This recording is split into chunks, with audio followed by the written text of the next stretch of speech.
Welcome to the LSI Behind the Wind podcast. I'm Lauren Lane. For 50 years now, the LSI team has dedicated themselves to the science of business development. We've seen the impact of our work and how it's evolved into economic development and now social impact work. This week, Sean and I are going to talk about committing to hard work, the Ironman races, and how Sean trained for his own Ironman. This is the third installment of our 4-part mini-series, and we hope you've been enjoying them. Please let us know what you've been thinking in the comments and in the reviews. Let's get started. Hey, Sean, how are you doing today? Lauren, welcome back to Utah, and welcome to this third episode of 4 that we're doing in this series. How are things? Hi, Sean. It's good to see you. Things are going good. It is absolutely freezing here in Utah, but I'm glad to be back. Have you been skiing yet? You know what? I was going to go this weekend, and then just some family things got in the way, but that is happening this weekend for Christmas Eve because that's become my new tradition is to hit the slopes on Christmas Eve. So That's great. That's my tradition. I've been doing that since I was a little kid. It's a great tradition, and plus it helps my parents because all of us are out of the house for a few hours and they can get stuff done. Exactly. So in this episode, I thought we'd talk about hard work. In the last 2 episodes, we talked about attitude and being humble enough to learn something new. And one of the things that I've been thinking about quite a bit is my path to becoming an Ironman and really how that connects to these other 2 episodes that we recorded earlier in the month, both attitude and learning something new. Do you know anything about the Ironman race and triathlon in general? Yes, I feel like, so the funny thing that our listeners should know is we tried recording this a few days ago and the sound came through really terribly. So you know a lot about it. So I know a decent amount now, but I will pretend that I don't know much for the sake of conversation. Perfect. You know, we have not had many episodes that we've had to re-record. There's been a handful, but this was one of them. Yes, it was a little bit unfortunate, but hopefully this one is coming across better and it'll be good to revisit it, I think. And now that I have some more knowledge, I can be a little bit better. What do you remember of the Ironman and triathlon in general? So the Ironman triathlon, it's 3 events. It's 26 miles running, 112 miles on the bike, and a 2-mile swim, right? That's right. It was a 2.6-mile swim. So this was conceived probably 40 or 50 years ago. There was a group that supposedly were in Hawaii, right? In Hawaii on the beach, and they had this idea, what if we took the most difficult races at the time? I mean, today there's a lot of endurance and ultra races that are so much longer than these various races. But at the time, this really was the most difficult races in each of these various events.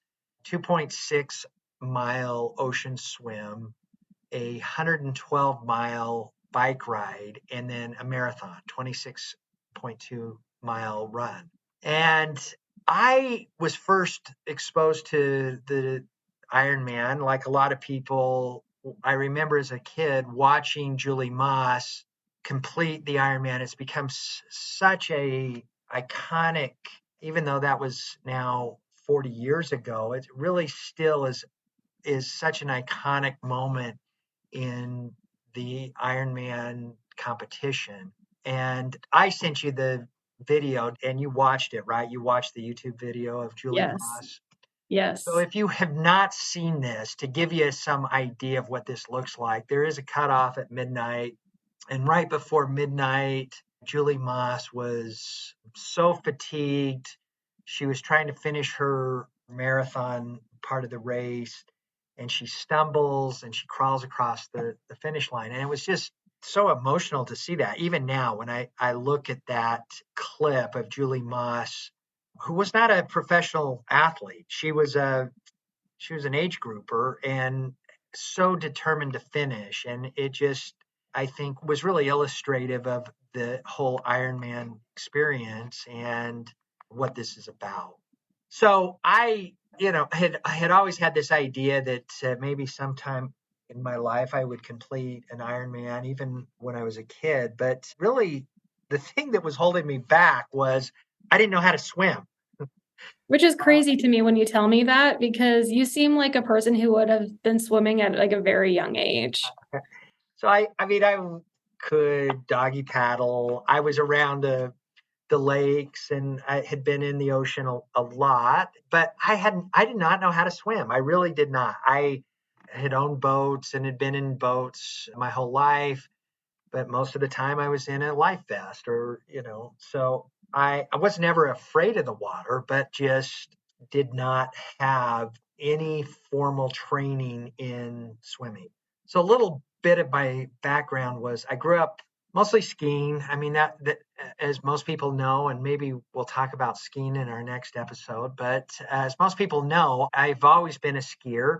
It's really been my one passion in life is skiing, and was a ski racer. But growing up, I played football and eventually somehow was exposed to running and found out that I could run.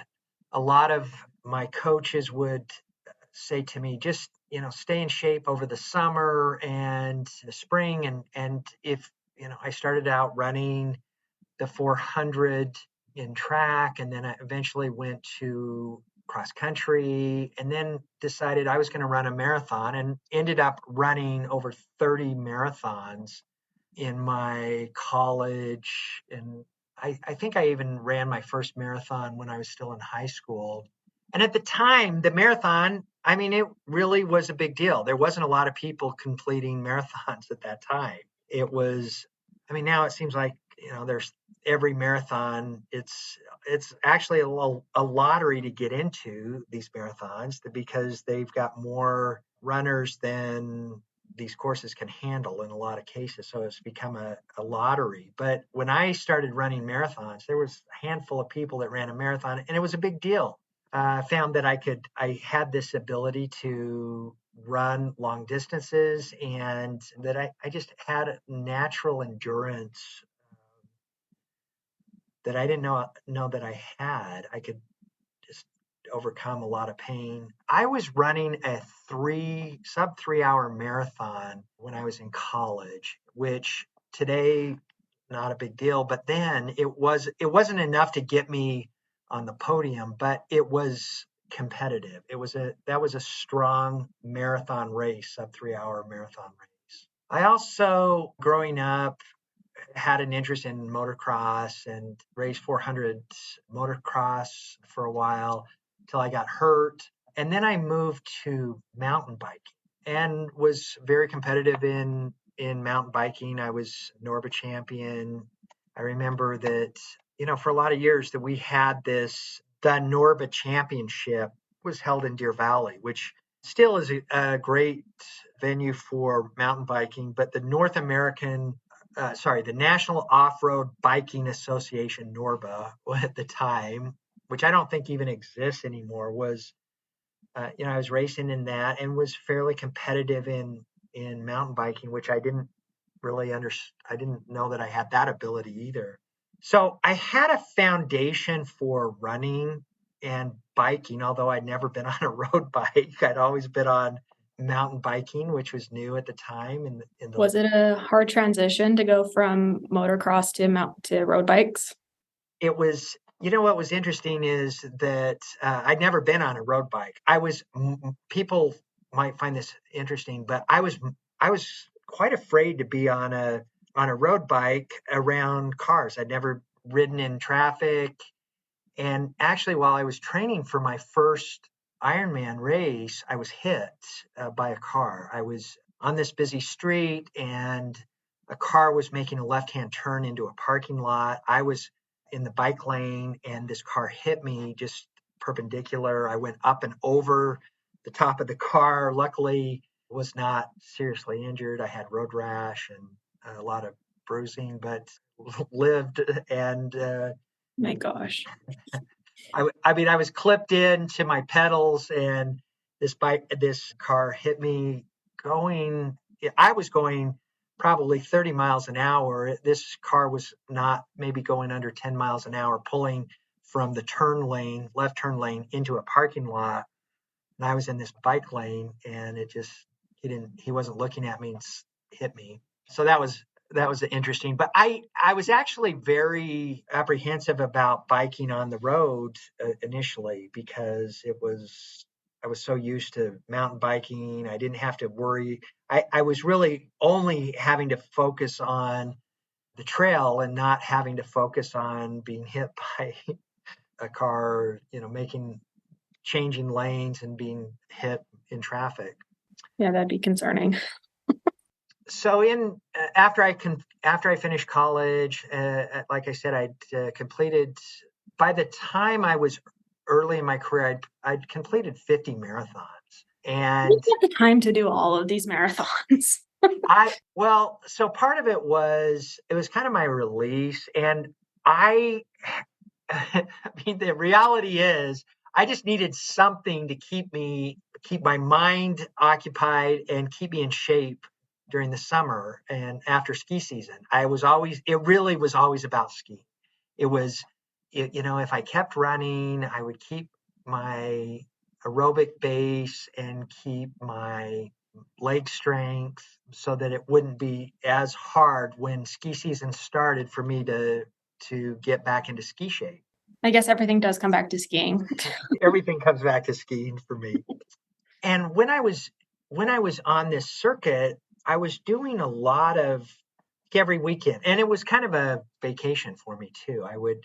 I'd travel, I'd go to these various places and do these marathons. So I was doing several marathons a year, over the course of maybe a dozen years. So I had completed over 50 marathons. And one of the things that marathon runners find is that you have to do this long distance training, the long run. And so out of laziness, in a lot of ways, I would just say, okay, I'm going to do the race, and that'll be my long run training.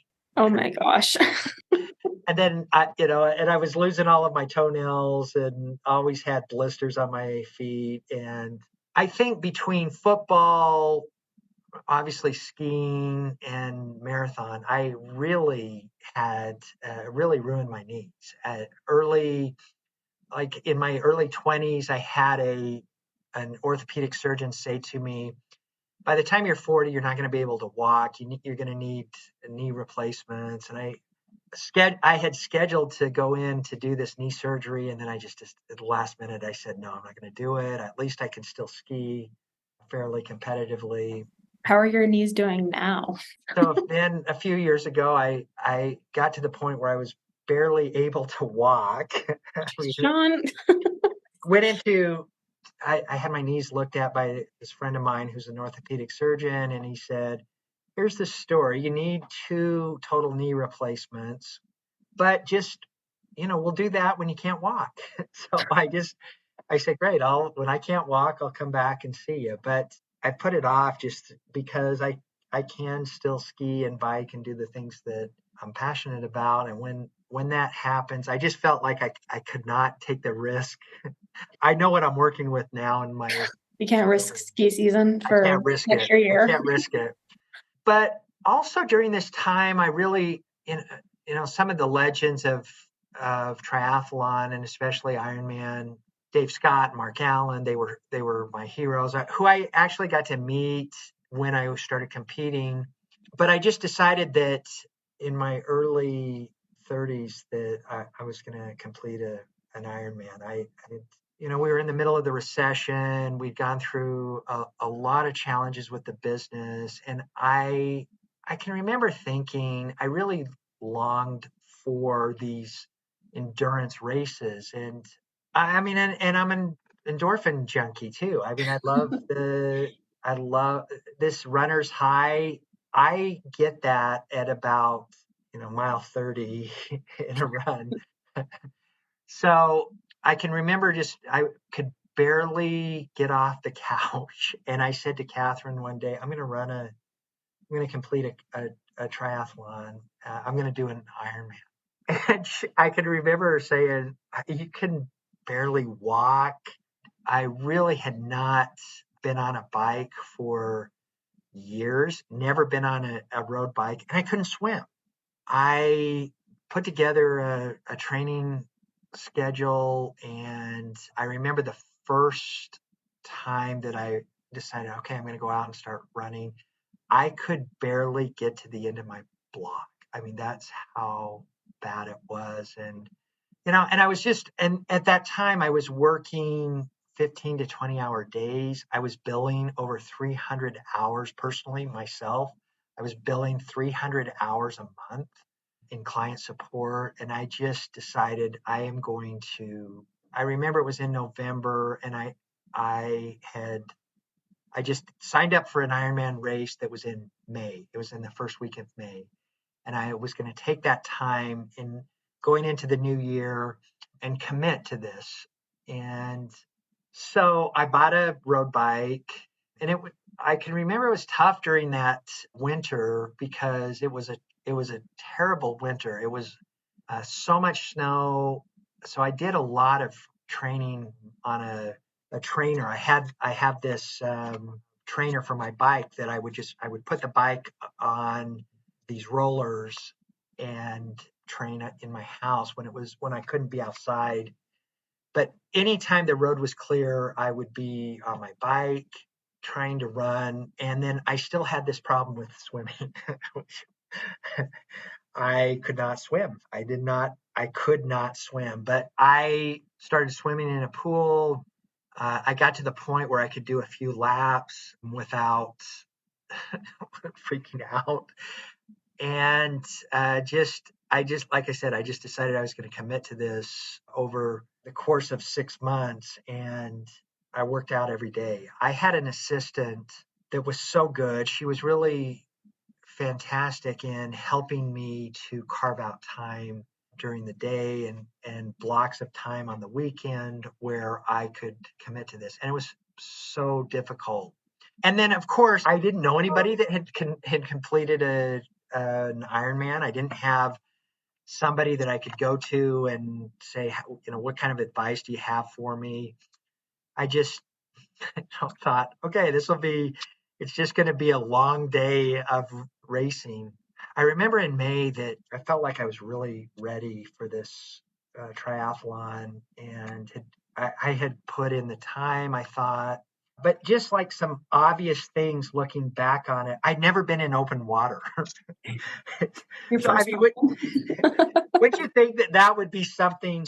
I mean, and I think part of it was that it was so cold. I mean, that year when I was training, even into May, it was so cold that the lakes were mostly frozen over until early April. And then it was so cold then that for me to think about getting into a lake was just, it didn't even occur to me. Oh, yeah, maybe I ought to swim in a lake. So, and things in the transition. So like I said, you start out in this lake, and you, you've got this 2.4 mile ocean or lake swim. And I remember putting on my wetsuit, and I'm standing around with all of these other athletes. And if you've never seen a triathlon start, it is one of the greatest sporting events I've ever witnessed. I mean, people ask me this all the time. I mean, this is something that guys talk about all the time, right? What is the best sporting event you've ever been to? And I've been to tons of NBA, NFL, NHL games and playoffs and finals and the Super Bowl. And I can tell you at the top of my list is an Ironman start. There's nothing like it. It is so magical to see 2,000 people going into the water. And at the time when I first did this, it was everybody in the water. I think they gave the pros 2 or 3 minute head start, but all the other age groupers just went into the water at the same time. And so you've got all of these athletes that are churning this water and kicking. And I mean, it was chaos. And I remember getting maybe 200 or 300 yards into the lake, and I just had this panic attack. I thought I was going to die. I really thought I was going to drown. I mean, the water was cold. I was in a wetsuit, and still to this day, getting in a wetsuit, the cold water will constrict around you and shrinks the wetsuit. And I mean, there's something about being in the water, having all of this churn. And I mean, I remember having this panic attack, and I still do to this day when I'm in the water. I think it was from this, I think it's PTSD from this first triathlon that I had. The other thing that was interesting was that where we held this race was in this lake called Sand Hollow in St. George, Utah, which is every morning there are these crazy winds that come out of the canyon and just create these white caps on this lake. And this morning, when we started, the lake was so calm. And then right after we started the race, these 30, 50 mile an hour winds came out of the canyon and created these waves that were so large. I mean, they were like ocean waves. I can remember being in the trough of a wave and not being able to see anybody around me. That's how big these waves were. And I just decided I'm going to keep going. I was wearing a Garmin watch, and it's a GPS watch that was tracking my distance. And having this really difficult time through the swim, I remember looking at my watch and seeing that I'd already, the race is 2.4 miles in the swim, and I'd already had gone over 3 miles just because I'd been off course. The waves had been so massive, and somebody died in that race. And what I think is interesting looking back on that, there's been a lot of people that have died in the swim and either drowned or had a heart attack or something. And so I didn't know that until after I'd finished the swim. So then from the swim, we went on to the 112-mile bike. And you know this area, Lauren, that it's through Snow Canyon. And Beautiful. it's amazing, right? It's such an amazing venue. This red rock, huge canyon. It's an amazing place to do this bike, but it's also a huge climb. And what can happen in the desert of southern Utah, people don't realize this, is you can start out the day where it may be 50 degrees in the morning, and then by noon it's 100 degrees. And that's what happened in this race. By the time I was on the bike hitting Snow Canyon, going up this hill, there was this huge wind in my face. It was over 100 degrees, and I was biking at about 3 miles an hour. I kept thinking I could walk my bike faster than I was biking, just with the massive headwind going uphill and the heat. It was incredible. From the bike, I transitioned into the run, 26.2 mile run, a marathon to finish. And it was over 100 degrees, and I was so fatigued. I kept thinking about that Julie Moss moment, and I didn't want to be that athlete that was crawling over the finish line, but I was successfully finished that race. And I learned so much. I mean, I think having done this, I mean, I should have had a mentor, and I just didn't know anybody that had completed an Ironman. I should have anticipated better, and the reality is, as much as I had trained, I really was not prepared for the event itself. And I just decided that never again would I complete another Ironman and not be well trained. And so I think a few weeks after I'd finished that first race, I hired a coach, and he was one of the best triathlon coaches. And he said, I'm going to help you work through your swimming issues, which I was still having a hard time with. And he said, I'm going to get you in shape, but you've got to commit to this hard work. And I told you about, I had this assistant that when I was training for my first race, she would carve out this time. This coach did something really unique. It's common today, but then when I first started down this path, it was so unique, and I never heard anything like this. He had me wear a heart monitor and record the data, and then I would send him the results of my workout, whatever it was, a swim, bike, run, and he would match the workout, my pace. We measure watts, which is the energy expended. And I mean, it's one thing to do, 112-mile bike that is flat, but if you're going uphill, it's a different measure of energy, right? It's watts. So he would look at watts, he would look at distance, he would look at speed, and then he would overlay that with my heart monitor and heart data. And then based on how I did for that day's workout, he would then create a workout for me that was based on that previous day's workout. So he would decide, did I work too hard or not hard enough? And then build a workout around that. And my assistant at the time, she was it was every day, and I did this every day for over 2 years. And this coach was amazing. He really was. He really increased my capability in every event. But I mean, I remember I would get these workouts usually at 4 or 5 in the morning. Sometimes if I would get it to him early in the day, I would have the next day's workout maybe at midnight. But I never knew from day to day what it was going to be. And it could be that I needed, 4 hours for that day's workout, or it could be a long workout. It could be 7 or 8 hours. And so every morning I would forward the workout to my assistant. She would usually find time at the end of the day for me to complete this workout.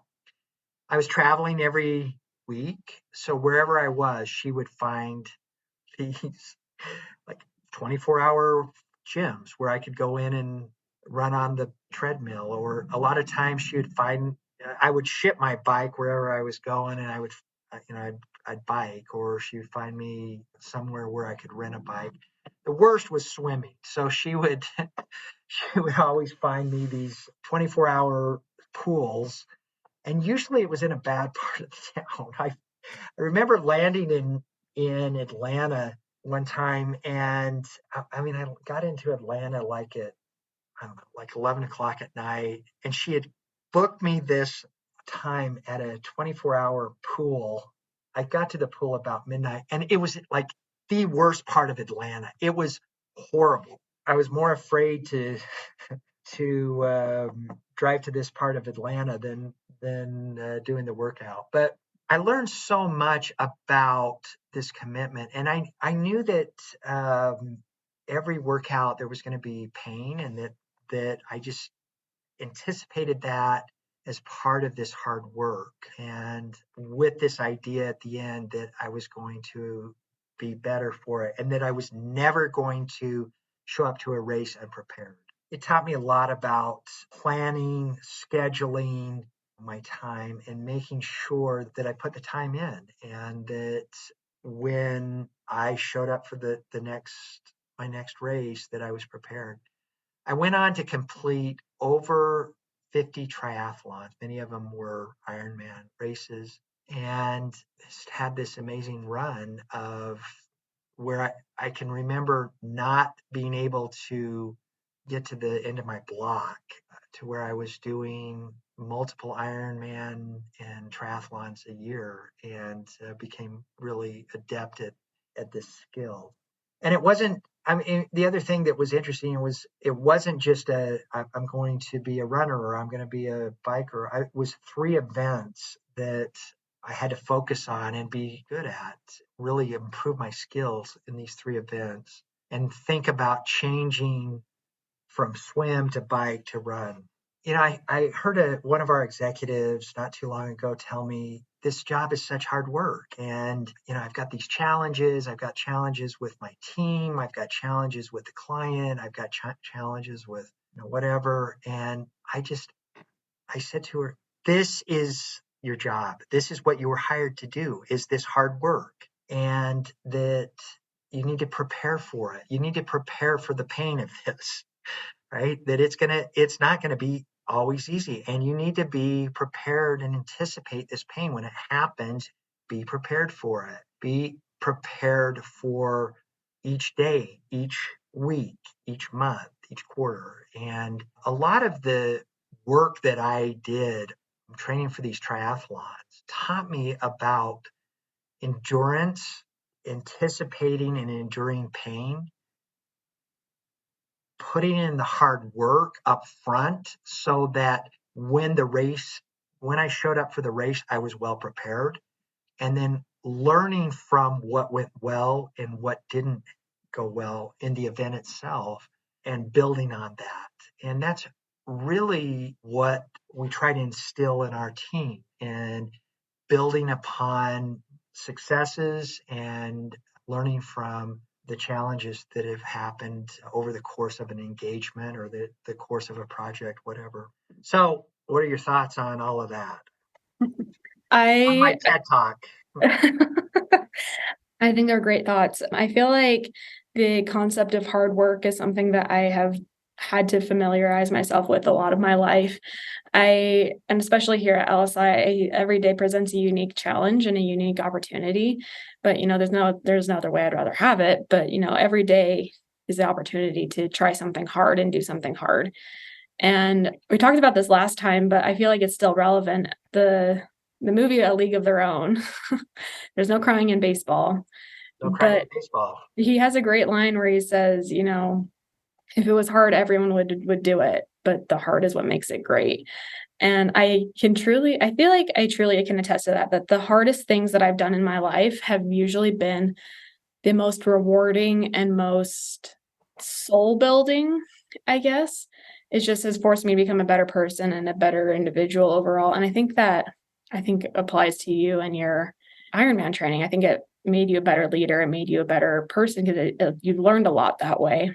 I don't know. I just think without hard work, it's just easy. And with easy, you don't learn. So.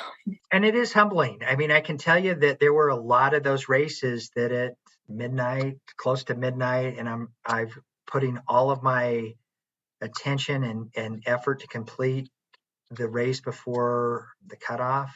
It is humbling. And, finding the energy to complete these races I think is a skill. And I see a lot of people that give up and think, oh, it's hard. I mean, it is hard. That's why you're getting paid.